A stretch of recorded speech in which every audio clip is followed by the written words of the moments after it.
विद्यार्थियों, आज हम अध्ययन करेंगे एमए उत्तरार्ध के छठे प्रश्न पत्र प्राचीन काव्य का। हिंदी साहित्य का जो सारा इतिहास है वह काफ़ी लंबा चौड़ा साहित्य है और लगभग 1000 वर्षों का वो सारा साहित्य लिखा गया है। इस सारे इतिहास के सारे साहित्य के इतिहास को अध्ययन की दृष्टि से विद्वानों ने अलग अलग कालखंडों में विभाजित किया है। तो सबसे पहले जो बात आती है वो है हिंदी साहित्य के इतिहास का स्वरूप। हिंदी साहित्य का जो इतिहास है वह लगभग 1000 वर्षों में विस्तृत फैला हुआ है और उसका विभाजन भी विद्वानों ने सुविधा अनुसार किया है और इस संबंध में विद्वानों के अलग अलग मत भी है। लेकिन प्रवृत्तियों को ध्यान में रखते हुए, चित्तवृत्तियों को ध्यान में रखते हुए और विशेष ग्रंथों में जिस प्रकार का वर्णन मिलता है उसके अनुसार जो काल विभाजन किया गया है, जो समय सीमाएं निर्धारित की गई है, उन समय सीमाओं पर यदि हम ध्यान दें तो सबसे पहले जो काल का नामकरण किया गया है वो है आदिकाल। आदिकाल जिसे 1050 से संवत 1375 तक के कालखंड को इसमें शामिल किया जाता है। इसके बाद के का जो काल है उसे दो अलग अलग नामों से विभाजित किया गया है। पूर्व मध्य काल, पूर्व मध्य काल जो कि संवत 1375 से संवत 1700 तक का काल है और इसी काल को कुछ विद्वानों ने भक्ति काल भी कहा है। इसके बाद मध्यकाल का ही दूसरा भाग है उत्तर मध्यकाल। उत्तर मध्यकाल की जो समय सीमा है वो संवत 1700 से संवत 1900 स्वीकार की गई है और इसी को विद्वानों ने रीतिकाल के नाम से भी स्वीकार किया है। इसके बाद का जो काल है उसे विद्वानों ने आधुनिक काल कहा है। आचार्य शुक्ल ने इसी को गद्य काल नाम से अभिहित किया गया है, जो कि 1900 से आगे अद्यतन का जो समय है वह आधुनिक काल कहा जाता है। आचार्य शुक्ल ने इसे गद्य काल इसलिए कहा है क्योंकि वास्तव में हिंदी गद्य की शुरुआत इसी काल से हुई है। गद्य की विभिन्न विधाओं की शुरुआत भी इसी काल से विद्वानों ने मानी है और इस काल में नई नई विधाओं का विकास हुआ। भारतीय लेखक और कवि है वह पाश्चात्य लेखकों और कवियों के संपर्क में आए, जिसके कारण उनके विचारों में, उनके लेखन में, शैली में, शिल्प में अनेक तरह के परिवर्तन भी इस काल में आए। विद्यार्थियों, पाठ्यक्रमानुसार जिस काल का हमने अध्ययन करना है उस काल में सबसे पहले हमारे पास है आदिकाल। आदिकाल हिंदी साहित्य का सबसे अधिक संदेहास्पद, सबसे अधिक विवादास्पद काल रहा है, क्योंकि विद्वानों के सामने सबसे पहले तो ये समस्या रही है कि वह कहाँ से, किस समय से, कब से इस काल की शुरुआत को स्वीकार करे, काल समय क्या हो, किस वर्ष से इसको स्वीकार किया जाना चाहिए। क्योंकि ऐसा नहीं होता है कि कोई भी एक भाषा का साहित्य है वो तुरंत से समाप्त हो जाए लिखा जाना और अगली दूसरी भाषा का साहित्य तुरंत से लिखा जाना शुरू हो जाए। यह एक प्रवृत्ति है और यह सतत विकास की प्रक्रिया से इसे गुजरना पड़ता है। धीरे धीरे इसमें विकास होता है। धीरे धीरे विकास के द्वारा ही एक स्तर ऐसा आता है जिसमें भाषा है वो अपना प्रौढ़तम रूप धारण करती है और विकसित भाषा कहलाती है। लेकिन कभी न कभी उसकी जो एक शुरुआत हुई है उसमें उसका काल या समय क्या निश्चित किया जाए जहां से उसकी सही शुरुआत मानी जाए, यह हिंदी साहित्य में हमेशा ही विवाद का विषय रहा है। विभिन्न विद्वानों ने इस पर अपने अपने तर्क दिए हैं, अपने अपने मत प्रस्तुत किए हैं, लेकिन जो तर्क हैं वो इसके केवल नाम इसके वर्ष से ही नहीं है, बल्कि इसके नाम से लेकर भी है, इसके पहले कवि से लेकर भी है, पहली साहित्यिक कृति से लेकर भी है। अनेक तरह के इसमें विवाद हैं और कई तरह के विवादों का सामना करते हुए, कई तरह से इस पर मंथन करते हुए विद्वानों ने इसके एक नाम को स्वीकार किया जिसे आदिकाल कहा गया, और लगभग साहित्यकार हैं वो इस नाम से सहमत भी है। यह नाम आचार्य हजारी प्रसाद द्विवेदी से दिया गया। आदिकाल की जो प्रमुख प्रवृत्तियां हैं उनकी बात की जाए तो इस काल में सबसे जो ज्यादा है या ज्यादातर जो साहित्य है वो चरित काव्य लिखा गया। चरित काव्य अर्थात ऐसा काव्य जिसमें चरित्र को चित्रित किया गया हो, अनेक चरित्रों को जिसमें दिया गया हो, जिसमें रासक ग्रंथ और विद्यापति की कीर्तिलता ये प्रमुख है। दूसरा प्रकार का जो साहित्य इस काल में रचा गया वो था लौकिक काव्य। लौकिक काव्य अर्थात ऐसा काव्य जो लोक जीवन से जुड़ा है, आम लोगों से जुड़ा हुआ जो काव्य है वह लौकिक काव्य कहलाया। और इस लौकिक काव्य में संदेश राशक, विद्यापति की पदावली, कीर्ति पताका और स्वयंभू छंद ये प्रमुख कृतियां हैं जिसमें लोक जीवन को कवियों ने बड़े ही नजदीक से देखा और अभिव्यक्त किया है। विद्यापति की पदावली आज भी मैथिल क्षेत्र में लोगों के जीवन का हिस्सा बनी हुई है। दैनिक संध्या और सुबह की पूजा में उनके पदों को गाया जाता है और वहां उन्हें एक भजनों की तरह अपनाया गया है।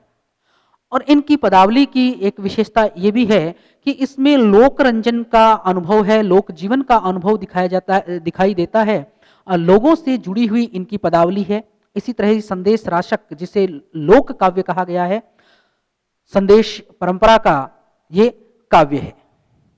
तीसरी तरह का जो काव्य है वो है जैन एवं बौद्ध साहित्य। जैन एवं बौद्ध साहित्य भी इस काल में प्रचुर मात्रा में रचा गया, जिसमें जैन मुनियों द्वारा रचा गया साहित्य और बौद्ध जो भिक्षु हैं उनके द्वारा रचा गया हिंदी का साहित्य। हालांकि इसमें श्रृंगारिक वर्णन नहीं मिलता है और काव्य की उत्कृष्टता वैसी नहीं है जो कि होनी चाहिए, लेकिन फिर भी इसमें भिक्षुक संघ के नियम, धर्म की बातें, अध्यात्म की बातें, दर्शन की उच्च स्तरीय बातें मिलती है। लेकिन ये सब चीजें भी काव्यात्मक होने के साथ साथ साहित्य का भी हिस्सा है। इसलिए विद्यार्थियों इनकी चर्चा या इनको साहित्य में स्थान देना आवश्यक हो जाता है। इनको किसी इस कारण से कि इसमें आध्यात्म चर्चा है केवल या भक्ति से संबंधित केवल बातें हैं, इस आधार पर साहित्य से अलग नहीं किया जा सकता है। अगले जो विशेषता है वो है नाथ एवं सिद्ध साहित्य। 9 नाथ और 84 सिद्धों का जो साहित्य है वह भी हिंदी साहित्य की परिधि में ही आता है, जिसमें हठ योग, माया, आत्मा, परमात्मा और छल प्रपंच, नारी इत्यादि सबसे संबंधित प्रचुर मात्रा में साहित्य इन कवियों ने रचा है। इनका यूं सीधा संबंध तो हिंदी साहित्य से नहीं, सीधे संबंध से हमारा तात्पर्य है कि वह शिल्प या अन्य तरीके से साहित्य में स्थान भले ही न रखें, लेकिन काव्य होने के साथ साथ उस काल की जानकारी भी हमें इन साहित्यों से मिलती है। और नाथ एवं सिद्ध संप्रदाय के विभिन्न मतों से उनकी विशेषताओं के बारे में जानकारी और उनकी प्रकृति, स्वभाव, नियम इत्यादि की विस्तृत जानकारी इस साहित्य से हमें उपलब्ध होती है। इसलिए इसको हिंदी साहित्य में ही स्थान देना आवश्यक है। धार्मिक रचनाएं,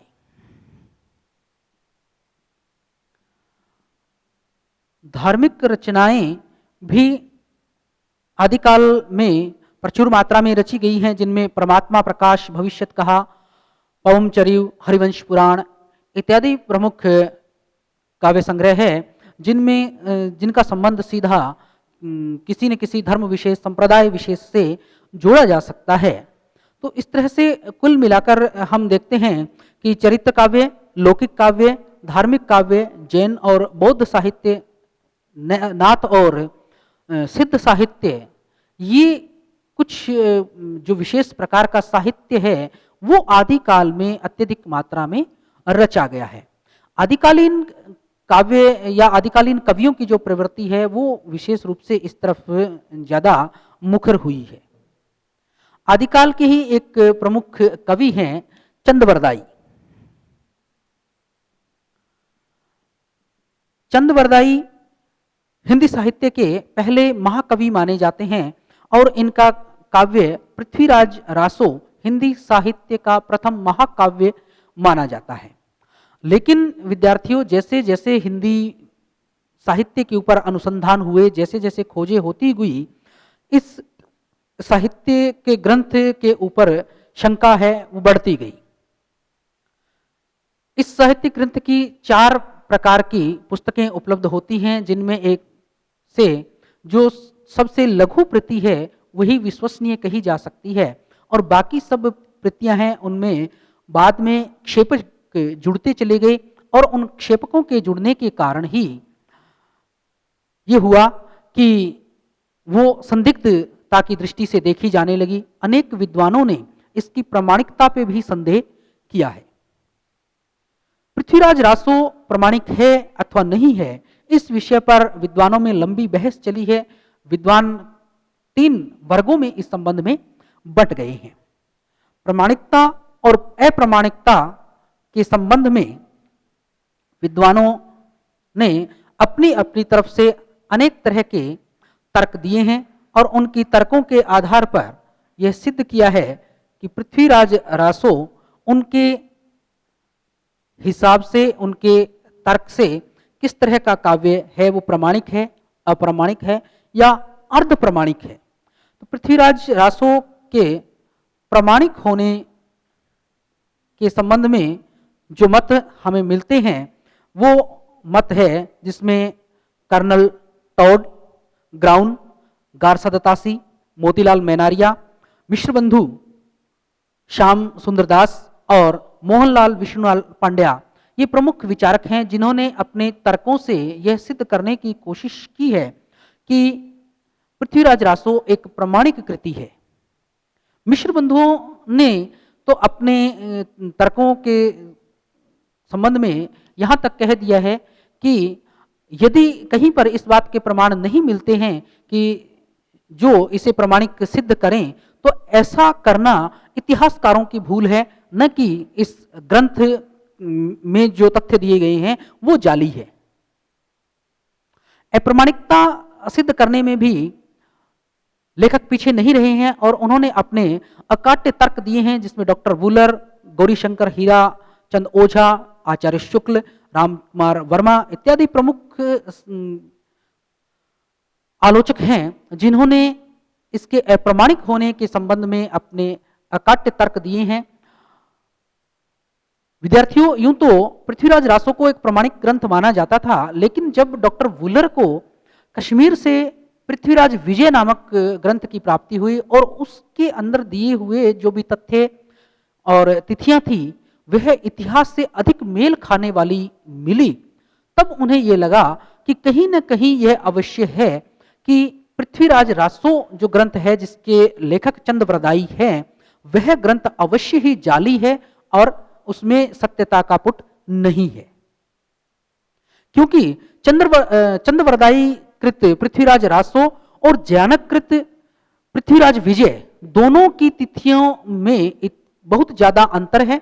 जिनमें से जयानक कृत पृथ्वीराज विजय की तिथियां हैं वह इतिहास सम्मत अधिक प्रतीत होती हैं और जो जो वर्णन पृथ्वीराज चौहान के संबंध में पृथ्वीराज विजय नामक ग्रंथ में मिलते हैं वह अधिक इतिहास सम्मत इतिहास ग्रंथों से मेल खाते हुए लगते हैं। तो इस दृष्टि से जब डॉक्टर कर्नल टॉड इसका प्रकाशन बंगाल की एशियाटिक सोसाइटी से करवा रहे थे तो उसका प्रकाशन भी इसी के आधार पर रोक दिया गया था। अब एक तीसरा वर्ग और भी आया जिसने इसे अर्ध प्रमाणिक माना, अर्थात वह आधी ही प्रमाणिक इसे स्वीकार करते हैं, जिसमें डॉक्टर सुनीत कुमार चटर्जी, मुनि जिनविजय, डॉक्टर हजारी प्रसाद द्विवेदी, दशरथ शर्मा, जो इन्हें अर्ध प्रमाणिक मानता है। अर्थात इस कृति की जो 4 रूप इसके मिलते हैं, जिसमें इसका जो सबसे लघु रूप है, सबसे छोटा जो रूप है, उसे ही केवल प्रमाणिक स्वीकार किया जाता है, क्योंकि उसमें जो तथ्य, घटनाएं, वर्णन और शब्दावली, छंद, अलंकार इत्यादि का प्रयोग हुआ है, वह चंदवरदाई के काल से बहुत कुछ मेल खाने वाला है। बाकी जितने जो 3 रूप जो इससे वृहत है, उनमें ऐसे छंदों का प्रयोग किया गया है जो कि चंदवरदाई के समय में बहुत कम प्रचलित थे। ऐसी शब्दावली उसमें मिली है जो चंदवरदाई के समय नहीं हो सकती, क्योंकि उसमें अरबी, फारसी और उर्दू के शब्दों की बहुतायतता मिली है। और कई जगह ऐसे वर्णन भी मिले हैं जिनसे ये पता चलता है कि जिस काल का वर्णन इस चंदवरदाई कृत पृथ्वीराज रासों में के जिस रूप में मिला है, वह घटनाएं इतिहास में बहुत बाद में हुई है। अगर इसी बात में इसके अप्रमाणिक होने के पक्ष में जो विद्वानों ने तर्क दिए हैं, उन तर्कों की बात की जाए तो सबसे पहले हैं चौहानों की उत्पत्ति। चौहानों की उत्पत्ति के संबंध में पृथ्वीराज रासों में यह कहा जाता है कि आबू पर्वत पर किए गए अग्नि के एक यज्ञ से, अग्नि कुंड से चौहानों की उत्पत्ति हुई है।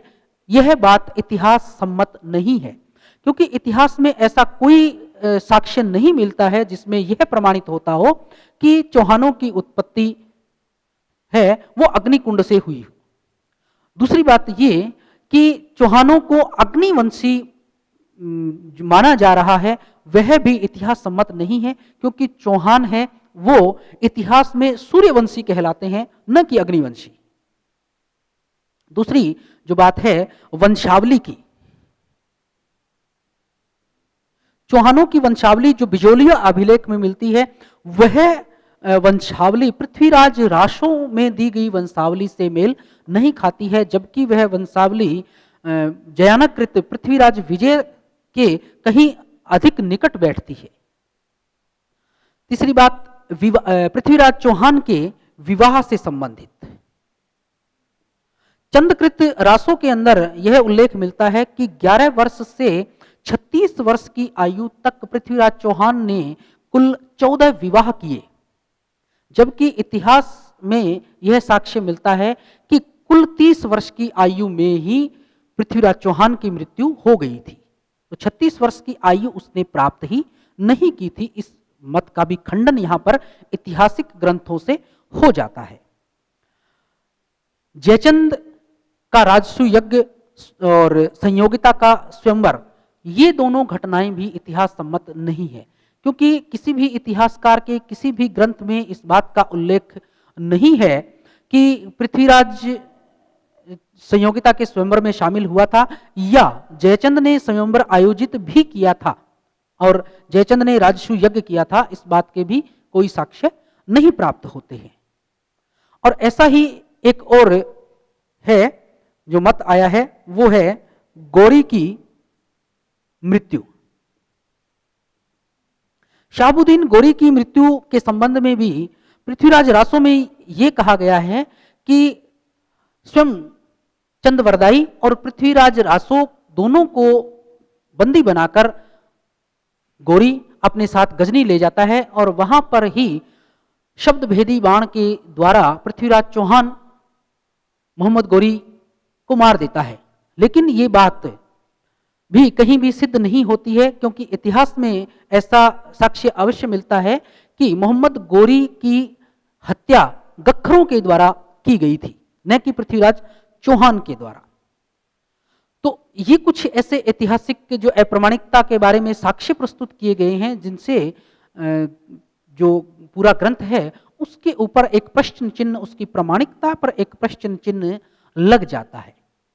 लेकिन विद्यार्थियों, ग्रंथ प्रमाणिक है या नहीं है, इस बात पर तो प्रश्न चिन्ह लग चुका है, परंतु हमें यह ध्यान रखना चाहिए कि चंद थे वो एक कवि थे वो इतिहासकार नहीं थे।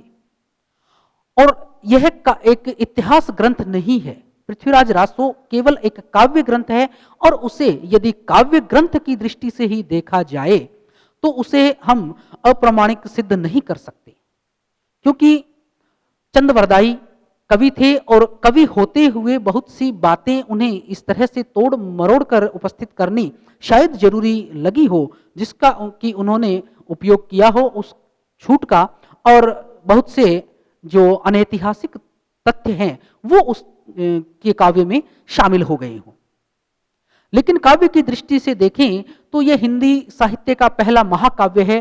चंदवरदाई हिंदी साहित्य के पहले महाकवि हैं, और यह हिंदी साहित्य का एक उच्च कोटि का, उच्च श्रेणी का एक उत्कृष्ट महाकाव्य भी है।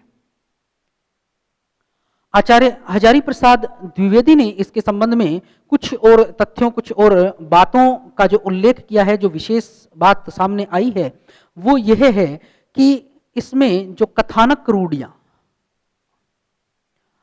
अर्थात कोई भी काव्य है, उस काव्य के अंदर कुछ रूढ़ियों, कुछ परंपराओं का पालन किया जाता है, कुछ बातें ऐसी होती हैं जो सभी काव्यों के अंदर बराबर से मिलती है। और ऐसी ही कुछ कथानक रूढ़ियां हैं जो हमें पृथ्वीराज रासो में भी प्राप्त होती है, जैसे कहानी कहने वाला सुग्गा, कहानी कहने वाला सुग्गा, कि एक सुग्गा अर्थात तोते के द्वारा कहानी सुनाई जाती है, और उस कहानी के सुनने के बाद अनुराग मन में पैदा होता है, प्रेम भाव जागता है, और फिर आगे कथानक बढ़ता है। तो इस कथानक रूढ़ी का प्रयोग इस पृथ्वीराज रासो में भी किया गया है। दूसरा है स्वप्न दर्शन, चित्त दर्शन, यशगान।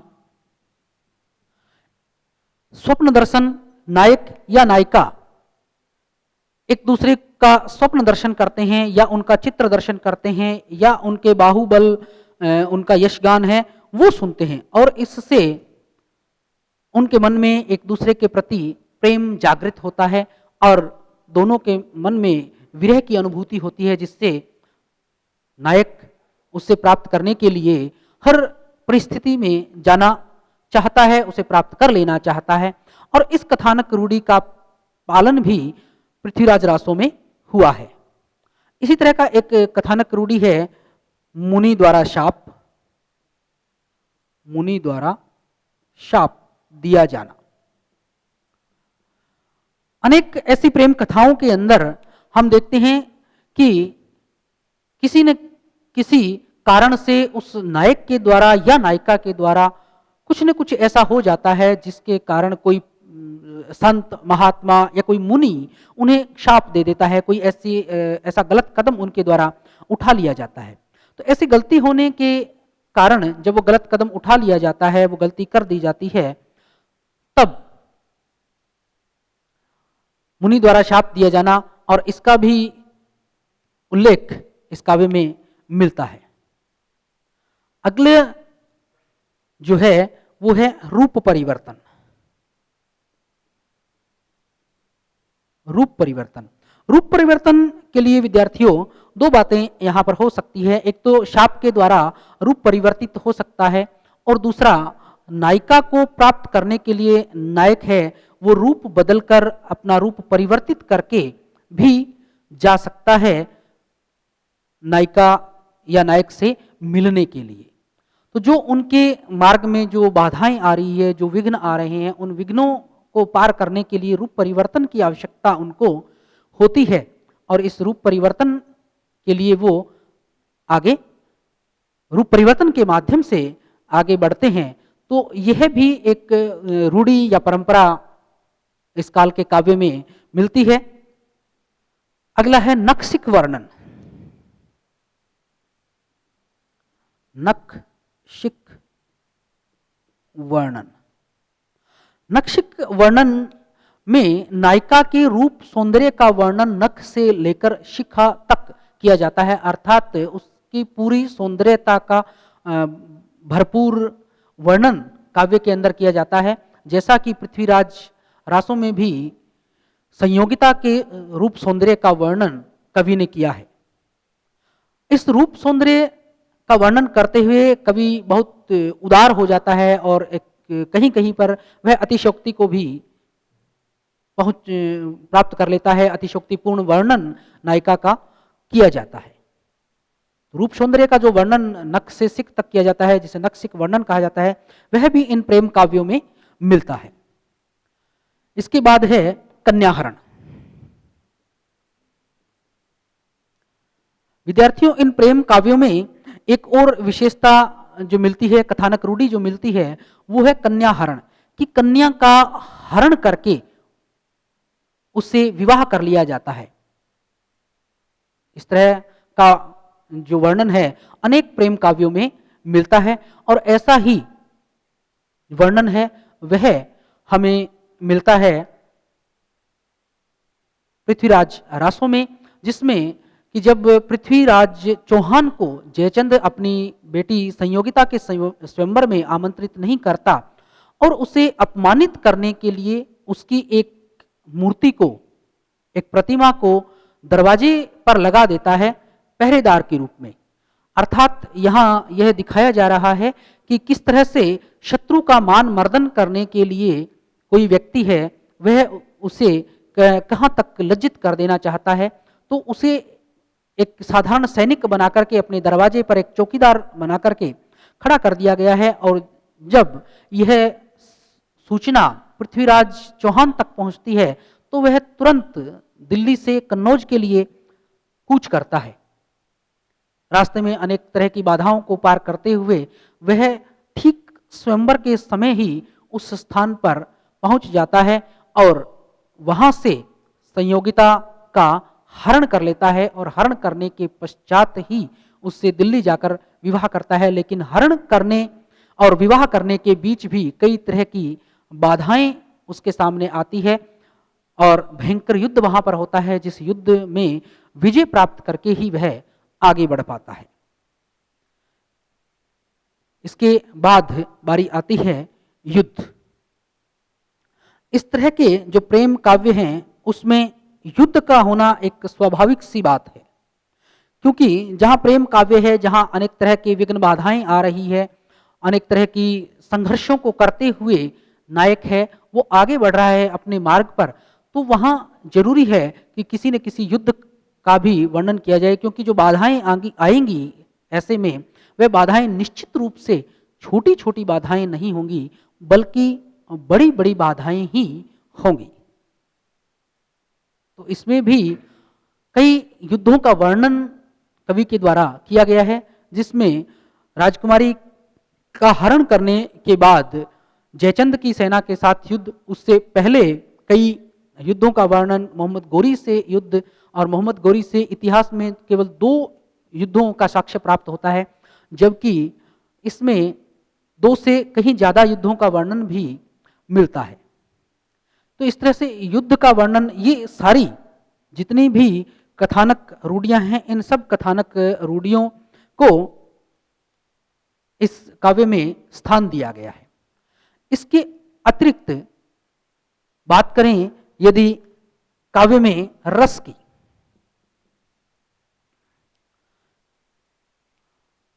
पृथ्वीराज रासो की बात करें तो पृथ्वीराज रासो एक वीर रस प्रधान काव्य है, जिसमें श्रृंगार भी है, करुण भी है, अद्भुत रौद्र और सभी तरह के रसों को कवि ने स्थान दिया है। लेकिन वीरता का पुट इसमें सबसे ज्यादा है, वीर रस की सबसे ज्यादा अभिव्यक्ति इसमें मिली है। श्रृंगार, रौद्र, करुण इत्यादि को भी यथासंभव कवि ने स्थान दिया है। ऐसा नहीं है कि विशाल महाकाव्य होने के बावजूद ही कवि का ध्यान केवल एक ही रस, केवल वीर रस की तरफ ही ध्यान गया हो, बल्कि जहां जहां उसे अवसर मिला है वहां वहां कवि ने दूसरे रसों को भी स्थान दिया है, जिसमें प्रमुख रूप से है श्रृंगार रस और रौद्र रस। जहां भी युद्ध का वर्णन आया है और उस युद्ध वर्णन में पृथ्वीराज का सीधा वर्णन जहां पर किया गया है, वहां पर उसके रौद्र रूप को ही दिखाया गया है, जहां अनेक सैनिकों से अकेले ही वीरता से लड़ते हुए उन्हें परास्त करने का वर्णन कवि के द्वारा किया गया है। अलंकार और छंदों की बात करें तो अलंकारों में सभी अलंकार जो उस समय विशेषतया प्रचलित थे, जिसमें रूपक, अनुप्रास, उपमा, उत्प्रेक्षा, इन सभी का वर्णन कवि ने किया है। और छंदों में अपने समय में प्रचलित सभी छंदों का वर्णन किया है। वीर रस के लिए उपयुक्त जो छंद हैं, उन छंदों का प्रमुखतया प्रयोग किया गया है। छंदों का अजायब घर भी इसे कहा जाता है, क्योंकि कब कहाँ कवि छंद का परिवर्तन कर दे, यह कहा नहीं जा सकता, और हर जगह नए नए छंदों का प्रयोग करते हुए छंदों का एक अजायब घर कवि ने इसे बना दिया है। विद्यार्थियों, ये तो था हिंदी साहित्य का आदिकाल और कवि चंद और उनका एक महाकाव्य पृथ्वीराज रासो।